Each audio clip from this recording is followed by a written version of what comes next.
Hello and welcome to Amanda's Wellbeing Podcast, a podcast where we discuss all things relating to your well-being, including interviews with experts in the fields of nutrition, physical and mental health, and my 5-minute food fact series.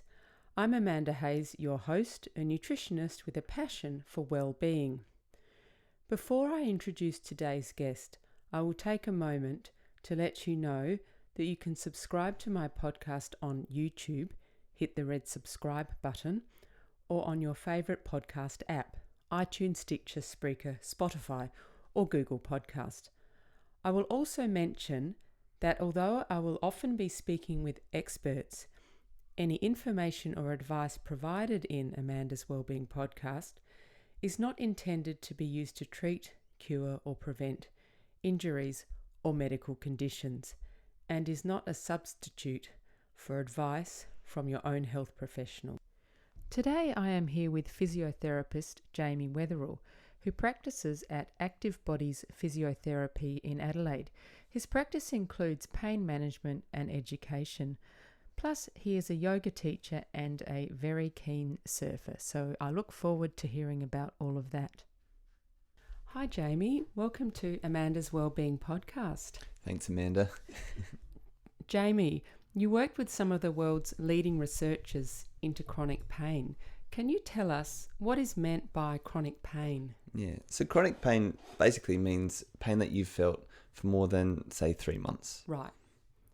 As simple as that. Whereas acute pain would be a pain that you experience for days to weeks.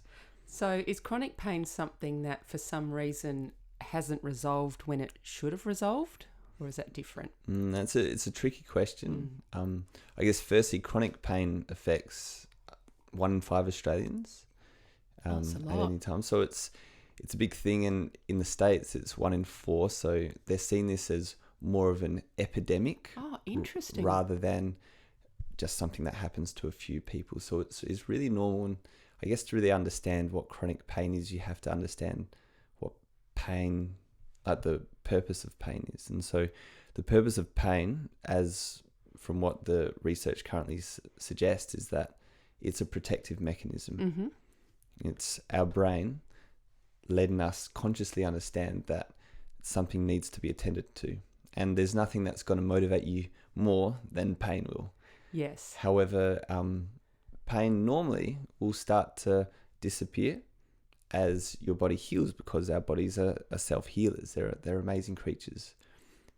But in certain occasions with some people, depending on the circumstances, the brain will decide that protection is still required and continue to be required. And so the person will feel pain for longer periods of time.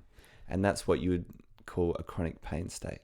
So if I'm understanding that correctly, is it something that's kind of a mental construct, or is it, I mean, I'm sure the pain is real, like it's genuinely felt, but is the brain creating the pain? Yeah. Yes, it's a good question. So, and you're right, pain is 100% always real. Just as feeling cold is always real, or feeling hungry is always real. Or the thing that a lot of people find difficult to understand is that all of these sensations we feel are not coming directly from our body. They're coming from our brain's interpretation of what's happening in our body, and then trying to give us a little cue. So if we feel cold, that's our brain giving us a cue that, there's something happening with body temperature regulation that needs to be sort of dealt with. And same thing is like hunger, or same thing with pain. Pain is an output of the brain based upon input from the body, input from the environment, input from past memories, the conditioning of the person. Right. But essentially the brain is boss, and the brain will decide when it determines you need protection, and so then when you will feel pain. Does that make a bit more sense? It does. It's complex. It's very obviously. Complex and very difficult to understand. Yeah. And very difficult because we're still in this biomechanical model, which is like our body's like a car, that if it's broken, you need someone to fix it. And if there's pain, that means there's damage. But all the research from the last 15 plus years has shown us that pain is poorly related to damage, and that pain is 100% related to the brain's interpretation that we need protection. Wow. So it's not just in terms of treatment then, it's not just a physical thing, it's obviously something to do with your state of mind as well. Is that correct? State of mind can play a huge role. Wow, that's fascinating. So how does chronic pain affect people's lives? What are some of the things you've seen? Personally, I've never experienced chronic pain, but I've had a lot of clients who have been experiencing chronic pain. And what I've found is that there's this certain level of fear as to the pain. So if a flare-up comes or the pain comes on, there is this sort of, in yoga, you'll talk about the monkey mind. You know, those anxious thoughts will come. The consciousness will be in a state of like, holy moly, it's happening again. I'm really, really sort of freaked out about this. And that might be a really low level. It can lead to a lot of negative thoughts, a lot of negative self-imaging towards their own body. I've had a lot of clients who have actually had a poor relationship with their body based on the chronic pain that they've had. So they feel like their body's broken, or there's these sort of internal constructs, which is horrible. Yeah, it's sad. Yeah, and the problem is that it's not like a broken arm where people can see a cast. You know, someone with, say, chronic lower back pain, you can't see the pain, you can't see any damage. So it's difficult for people to feel validated. And that's the biggest issue with when people try and educate around pain, is that people don't feel like their pain is validated. They feel like something's wrong in their body. But when someone says, oh, it's all in your brain, they feel unvalidated. But that's not at all the point. If it's happening in your brain, it's also occurring in your body as well. Yeah. Do you think there's in society, there's a bit of a no pain, no gain sort of way of thinking, or is that only in sports? I've definitely found that with especially like older clients, like people from sort of, I guess, baby boomer and onwards sort of generations. I haven't seen that with sort of younger generations. Or if I ignore it, it'll go away. Do you see that? Sometimes it does go away. but that's the thing, and that's the difference between like an acute pain, and a lot of the time people get a random pain walking down the street. All of a sudden their knee will hurt for 5 seconds. Like, do we want to put a lot of energy into that? Do we want to really sort of freak out about that? Or do you just sort of move on and assume that, it was just a little bit of a niggle or a tweak, and a lot of the time they will go away. Yeah, that's good. So I believe that working in chronic pain inspired you to become a physiotherapist. So can you tell us about your path to becoming a physio? Yeah, so my sort of background is in research science. So after school, I did a degree in biotechnology and worked in cancer research. And then I kind of had one of those early 20s crises and went traveling. Good idea. And then I came back, and it was just by pure chance that a friend was working at this company called Neuroorthopedic Institute, where this guy Dave Butler was producing a lot of his work and publishing a lot of his books and running his courses. I had no idea who Dave Butler was, but I just got a job there because of my research background. And before I knew it, I realized that pretty much every physio in the world would know who David Butler is. He's what you call a rock star. Oh, really? In pain and in dealing with nerves and all that sort of stuff. And I was there for a bit over a year, and I was super duper inspired. And so I decided to become a physio. Oh, wow. Where did you study? Here in... Yeah, UniSA. UniSA, yeah. My sister, she's older than you, but she also studied there. She's a physio, but she lives in Melbourne now.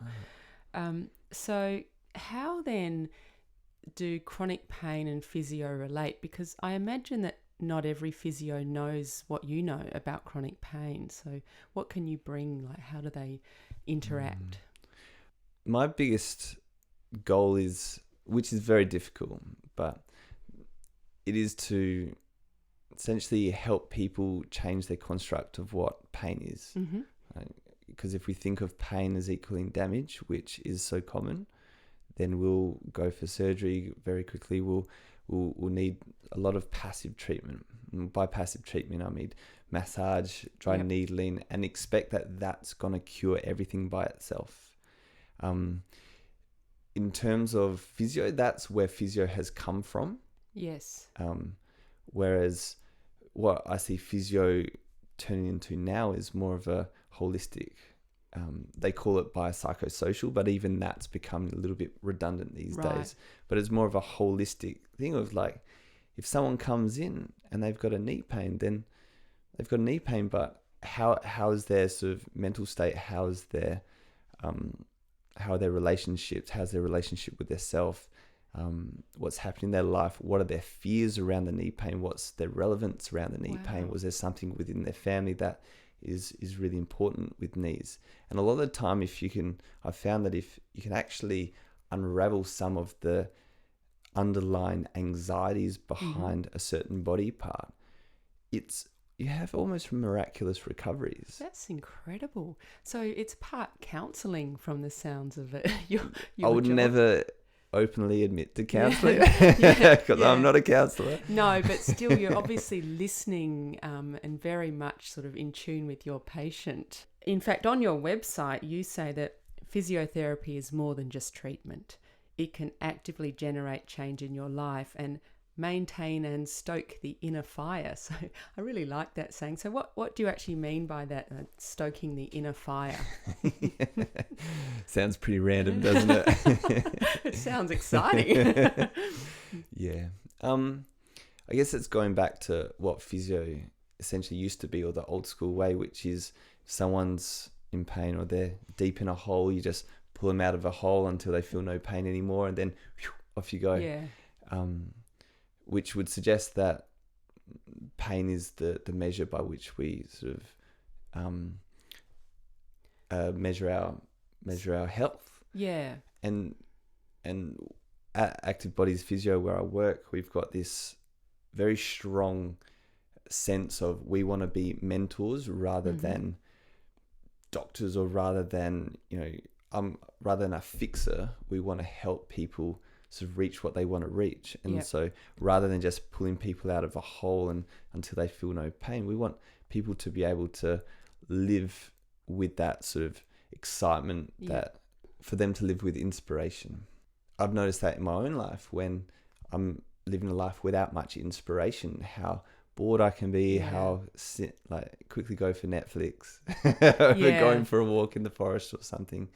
And it's that inspiration is such a key thing. And of course, you're not going to get that with everyone. Some people just want to come in to get dry needled or get massaged, and that will be enough to help set them on their way. But essentially, we're trying to help to be like mentors rather than dictate what people do. Oh, that sounds absolutely fascinating and really in tune with your patients. I like that approach. So it's as you say, it's a lot more than just treatment. It's a bigger picture, isn't it? Definitely. Yeah. But that makes perfect sense to me, because when you look at well-being, it's not just one thing. It's not just the physical. It's the mental state, what you eat, social life. So all those things interact together. You've just mentioned briefly before dry needling. So I know that you offer that as part of your practice. Can you explain to us what is dry needling? Yeah. I get this question all the time. I bet you do. Yeah. I guess dry needling is pretty popular now. Dry needling is essentially using acupuncture needles. It's a treatment by which we try and release tension through needling trigger points. So trigger points, or you might call them knots or whatnot, those spots where kids will press into each other's legs or arms, and it'll hurts and bring a lot of pain. But often we'll sort of accumulate tension just through lives. We accumulate tension, in our shoulders. We're wriggling our shoulders. And then a very efficient way to reduce that tension is through the trigger points. And with a needle into the trigger points and a few little pulses, you'll feel the muscle twitch. It's called a local twitch response. And it'll twitch pretty hard, and it can be a really intense sensation depending on the body part. And what will happen after that is the muscle will generally go back to its normal tone. Right. Potentially after a few days of soreness. Do you find that people respond differently? Do some people respond better to that than others? Definitely. Yeah. Some people respond really well to massage, whereas other people will respond super well to needling. Some people are fearful of needling and will have real somatic sort of reactions. Right. So it might not work with them. For them, you wouldn't even sort of go near it. Although I have heard stories of people just thinking, they'll be fine, I'll just chuck one in just in case. And then the person having a real traumatic sort of experience from that. So with needling, you have to be like super careful that the people you're needling are actually really consenting to that. Yeah, of course. I've had some dry needling in Hong Kong where I used to live, and for me, I respond very well to it. I think it's a great treatment, and you really can feel it relaxing the muscle instantly. And easing the instantly. Exactly. Dry needling, as you say, is becoming more popular, and you said you use acupuncture needles, but what is the difference between dry needling and acupuncture? So I'm not an acupuncturist, so I can't talk extensively to acupuncture, but to my understanding, they won't generally go for trigger points. Mm-hmm. They're dealing with the meridians of the body, and so they will, I guess, an acupuncturist, because we've got 2 acupuncturists at Active Bodies, which is awesome, so we get to understand a bit more through them.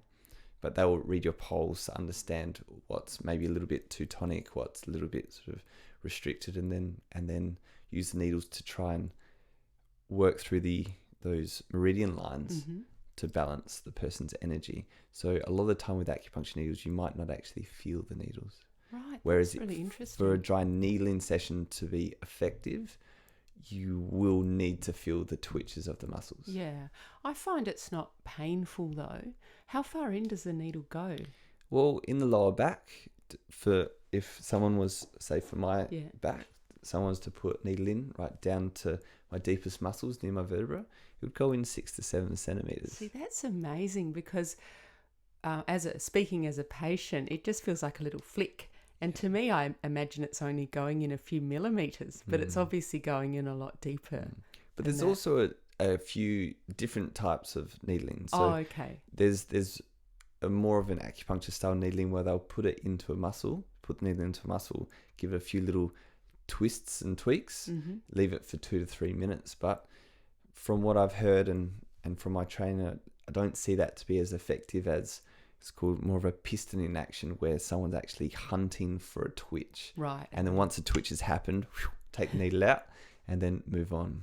Obviously, just from looking on your website, you lead a very active life. Apart from your physio practice, you teach yoga and you surf. So can you tell us a bit about yoga and what that brings to your life? Well, yoga brings presence, essentially. I mean, I've been reading a lot and learning a lot lately, and especially from, I don't know, have you ever heard of a guy called Krishnamurti? No. Yeah, he's one of the most amazing authors I've ever read in terms of the spiritual stuff. J. Krishnamurti. I'll put a link to that in the show notes. He talks about the concept of presence, and Eckhart Tolle talks about presence, and he does a really nice podcast with Oprah Winfrey. I don't know if you've heard it. It's actually quite cool. I must listen to that one. Yeah. But anyway, it talks about this idea of presence, that a lot of the time we're living in the past or in the future based upon our conditioning from the past or our memories. And I know I do that. Some of my yoga classes are a classic for that. Before the yoga class, I'll get nervous and start to forecast what I'm going to say. And it's like, where am I? I'm not here. And so for me, yoga is this constant challenge to bring presence. And if I can find that in my yoga class or when I'm teaching, then bring that into my day, I find that I'm much more attuned to what's happening, to the small little changes in life. And so it brings presence, obviously, in your mind, but also is that because you think it's linked to moving your body and you're thinking about that? And is that how you get the presence from yoga? Well, I guess it's a question of what's yoga, and yoga in a sense to me is, it's that yoking, it's that feeling of connection with others, that sort of that oneness, as opposed to being that separateness of I'm constantly in my ego. But it's like, and it's, to me, it's like the most difficult thing to do is to sort of recognize your ego, observe it, and then sort of actually sort of sense the world around you. Yeah, it's very much tied up, I think, with the Buddhist idea of mindfulness and non-attachment and letting go of your ego. I think we're certainly in the Western world, we're very we're kind of groomed or brought up to be quite attached to ourselves and striving, aren't we, all the time? And it's a very different way of thinking to check your ego out. Oh, definitely. Yeah. But, and as Eckhart Tolle says, we're never going to get rid of our ego. Our ego is so important, and it's 100% necessary for our lives. And as a Homo sapien, there's no chance of getting rid of it. Yeah. Well, I guess until you get enlightenment, maybe. Yeah. The very few who achieve that. But it's, I guess, more so being aware of the part that plays. And for me, it's because I teach at Power Living Yoga in the Halifax Street. And I find that we get to do a lot of meditation there, and the actual practice is quite strong.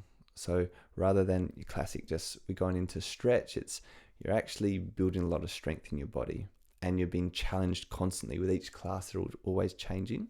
So by being challenged, you're having to be present to really control around your hips, control around your shoulders, and because there's 3 physios that teach there as well, so we're very anatomically focused. Yeah, so fabulous. By being constantly challenged, you're always like having to be there in the moment. And also, I've never been this strong before. Like after practicing it at someone like Power Living, doing a strong vinyasa. I like that style of yoga too. How long have you been doing that? I've been practicing vinyasa since Power Living opened, which is close to 3 years ago. 3 years ago? Yeah. Right, great. And do you think anyone can do yoga? Of course. Yeah. Anyone can sit and meditate. Yeah. And that's the question of yoga. Like, if you're wanting, it depends what you want out of yoga. What you practice is what you're going to get good at. So if you want to get really, really strong, then a strong vinyasa practice is going to be incredible. If you want yoga for sort of relaxation and just like letting go of all of the tensions in your body, then a yin practice can be beautiful, where it's just long hold stretches and you get into really just like calm. And I love that too, but not as much as a vinyasa. And if you don't like talk to some Buddhist nuns about movement, they'll say movement's irrelevant. It's all about meditation. It's all about sort of understanding your mind and learning how to control it. So, and essentially that's yoga too. It is. But I like the combination of using your body and your mind together. I think it's a really nice way to be in the moment, because you have to concentrate to a certain extent on what you're doing with your body. So there's no room to be thinking about other things as much. And you say also you are obsessed with the ocean and you love surfing. So when did you first start surfing? I used to dabble a lot, because we'd go down to Goolwa every Christmas and rent a house for a couple of weeks. So, take out the boogie board or whatever. But wasn't properly surfing until I was 16 when we got our license, because, Yeah, of course. Living in Adelaide, being an Adelaide surfer is not easy. If you The local beaches they don't really have surf waves. They're quite flat, aren't they? You've got to go down the coast. Probably you need to drive about an hour or so, I think, in Adelaide to reach some decent surf. Yeah, definitely. Yeah. So when friends and I got licenses, then started to surf, because I just wanted to be like my big brother, because my big brother was a big surfer. So I was like, I just want to be like him. and that slowly went into my own passion. Yeah. And and I've been addicted ever since. It's the most healthy addiction I think anyone could have. I just love watching people surf, because the thing that amazes me is it must be an addiction, because no matter how cold or wet, there are always people out there. Wetsuits are really good these days, Amanda. Yeah, that's true. But still, when you actually go in and you get the water sort of seeping into the wetsuit, it's still cold to start with. Yeah. And so how often do you surf? Oh, once to twice a week. And where do you do that? Just down the coast? Down the coast, yeah. On the mid-coast around Seaford area, or down at Goolwa or Waipinga or Parsons. Oh, Waipinga. Just depends on the conditions. Yeah. But There are sometimes sharks seen down there at Waipinga and Parsons, I think. Yeah. Don't look. Have you ever seen? You have never seen one, or? Yeah, I've seen a shark. Yeah. I've seen a shark before, but it was a fair way away. Right. And I could have pooed my pants pretty quickly, pretty easily. I was so scared. That was my next question. Were you scared? I was so scared, and I paddled for my life. And the shark was just a 2-3 meter bronze whaler, so it wasn't just. I don't think it was like. I don't think we were under any risk, but no. I mean that's always a thing, and that's a beautiful thing about surfing, is that there's so many metaphors to life through surfing. I see there's so many fears depending on if you're surfing big, heavy, shallow waves, or if it feels dodgy because there's sharks and whales and whatnot, or or you're just getting pounded by wave after wave. You're actually taught a lot of resilience and patience, and that's a really good way to look at it, and mindfulness as well. And I think definitely patience, because sometimes I see surfers bobbing around for what seems like a long time before they catch a wave. And also, I think now you can correct me here, there is some kind of hierarchy, isn't there? You're not meant to drop in on someone else's wave, is that right? Yeah. I mean, not hierarchy maybe, but taking turns or... No, there's definitely a hierarchy too. Okay. Yeah, you'll definitely get some surfers who are really, really good who will dominate, and they'll be the top of the pecking order. Right. So and maybe that's their turf, is it? It's their turf. Don't, and you try not to drop in, which is if someone's already on a wave, you don't then catch that wave and spoil it for them. Yeah. But that's a respect thing as well. That's isn't respect, but there's definitely a hierarchy, and there's definitely a lot of BS around like surfing and people. Ego and attachment and wanting to get so many waves. And I've been guilty of this too, and so you'll see someone struggling a little bit, going for a wave, you're like, bugger that, I'm catching this one. And I guess it's also an adrenaline rush too, so it just feels so good. Do you see many women out there? Heaps. Do you? More that's and more. Great. Oh, wow. More and more. There's a lot of girls that surf, but just don't have many other girls to surf with. Oh, okay. So one of the other physios at our work, Belle, she surfs. Cool. We've got a lot of people in like the yoga community who surf, but I reckon there's a lot of room for girls to potentially create clubs or surfing communities. That's a great idea. My daughters have had surfing lessons, and it's just over the summer, it's pretty casual, but they love it. I'm more of a boogie boarder. I think I'm too old to learn to surf now. Never. And what are your favourite spots to surf, both in Australia and overseas, if you've surfed overseas? Yeah. As I was saying, after research, I went travelling for a couple of years, and so that was all guided by surfing. So I surfed at some pretty amazing spots. Like Mexico has some incredible spots. Oh, wow. Some of the most beautiful point breaks, and I mean South Africa. Africa was beautiful. I've heard that's a great spot for surfing. But in terms of Australia, we've got so many amazing waves, and really the Eyre Peninsula is off the hook. Cool. There's so many incredible waves. If you can deal with the shark fear, then the Eyre Peninsula is a goldmine. Wow. Oh, we're pretty lucky then. We're so lucky. Surfers living here. Yeah. It's not just too far. A bit of a long drive. Yes. And good 7-8 hours. Oh, well, it sounds like it's worth it though. Always, yeah. And you have sort of briefly touched on this a bit, but how do you think surfing impacts well-being?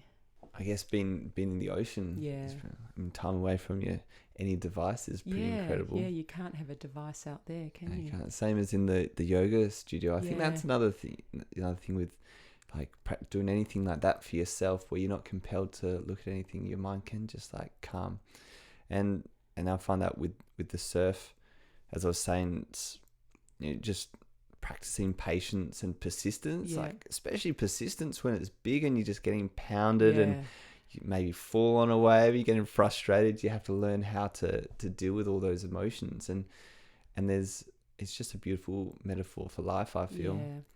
Yeah, it definitely sounds like it. I love the Goa mornings. Like, one of my favorite things recently is doing a dawn surf at Goa, and you just get these flocks of birds. I don't know where they're migrating from, but it's like Victor Harbour, sort of Kangaroo Island area, and they just flock over to, I guess, the Murray Mouth. And then at night time, then they flock back and they have the full on the V. The V formation. I don't know what type of birds they are, but I love seeing that. Yeah, seeing things like that. So I think also if you're out in nature enjoying it, you notice those things as well. As I've mentioned in many of my podcasts, there's so many of aspects of well-being, from movement to good nutrition to sleep and social relationships. They all complement each other to enhance well-being. And one of the things that comes up again and again, which I'm finding so interesting, is spending time in nature, which is good obviously for physical health because you're out there moving, but it's also very good for mental health. And the ocean, it's known that the pounding of the waves generate what's called negative ions. So that is something that creates a feeling of well-being and calmness. And stinging in your eyes during summertime. Yeah, exactly. So apart from that, which is one of the miracles of nature, why else do you think being near the ocean is good for our well-being? I think the vastness. Yeah. That's true. Any sort of reminder that we're not bound by space so much. We're bound by our internal constructs and bound by how we perceive things. I think for me, the ocean and views and anything, even forests. So have you ever heard of forest bathing? Yes, that Shinrin-yoku it's called in Japanese. Is it? And that has come up again and again as well. Because this whole thing of, sorry, move on from the ocean. Yeah, that's all right. But I was sort of lacking a bit of inspiration a few weeks ago. I was hunting for Netflix every second I could, and I went for a walk with a friend through the forest up near Green Hill, and it's just holy moly. Within an hour, I felt just inspired for life, and decided to build a table and go for runs, and it was just amazing. Yeah, it's phenomenal, forest. Isn't it? And someone told me that's called forest bathing. I'd never heard of it before. Yeah, in fact, in Japan, which is where it sort of originated, it's actually part of the medical treatment. It's part of the catalogue of treatments as a preventative thing. So people go into the forest, and the idea is that they sit in silence and listen to the forest and absorb all the chemicals or whatever come from the forest, the healthy ones, and it makes them feel calm. I'm sure there's a bit of research into it as well. Yeah, there is. And in fact, I went to a talk recently about aromatherapy, and I ended up buying this beautiful set of essential oils that are all from the Japanese forest, and it's the idea is to create that sense of a forest when you're burning these oils, and so I go to sleep with that in my bedroom, and it's amazing. Nice. It's really nice. So finally, I ask all my guests if you could recommend one or two things that all people could do to improve their well-being, what would they be? Well, number one, forest bathing when you need it, for sure. Excellent. And number two, putting your hands in soil. There's another recent thing that there's a friend of mine who's a big gardener said to me that whenever he's feeling a little bit anxious or worked up, he'll just go put his hands in some dirt and play around in the garden, just do a bit of gardening, and it will just calm him down. And that's another thing I've recently sort of taken to, because I can't be in the ocean every day. So it's what can I do around home, and it's those daily things, and it's incredible. We've got two veggie patches now. It's just digging up grass and putting my hands in the dirt. It's just so good, isn't it? Incredible. And then when you actually produce something and eat it, I haven't got that far yet. Well, it won't be long, I'm sure. Chris and I have a veggie patch out the back, and it's almost like a bit of a battle as to who can get to it first and you know, get their hands in it and plant the things. So, but it is such a joy. I love it. Well, thank you very much for coming on. My pleasure, Amanda. Thank you. And that was Jamie Wetherell, a physiotherapist, a surfer, a dry needler, a yoga teacher, and all-round great guy. I really enjoyed my chat with Jamie and hope you did too. So you can subscribe to Amanda's Wellbeing Podcast on YouTube, hit the subscribe button, and while you're there, click on the bell to be alerted when new episodes are available. You can also subscribe on your favourite podcast app, iTunes, Stitcher, Spreaker, Spotify, or Google Podcast. And you can follow the podcast on Twitter, Instagram, and Facebook. Direct links to all social media can be found on the subscribe page of my website at www.amandaswellbeingpodcast.com. If you would like to contact me, you can send me a message via the contacts page on my website. Please feel free to suggest topics you'd like to learn more about and people you'd like to hear interviewed, and I will do my best to deliver that to you. Producing the podcast is a labour of love. We put in a lot of time, money, and effort behind the scenes. So if you enjoy Amanda's Wellbeing Podcast and would like to make a contribution via Patreon, PayPal, or by Amazon to help ensure we continue to provide you with excellent content, please visit the Contribute page on my website. Finally, please take a minute to leave a rating on iTunes. It improves visibility and will help me source excellent guests. Thank you for tuning in. Eat well, move well, think well.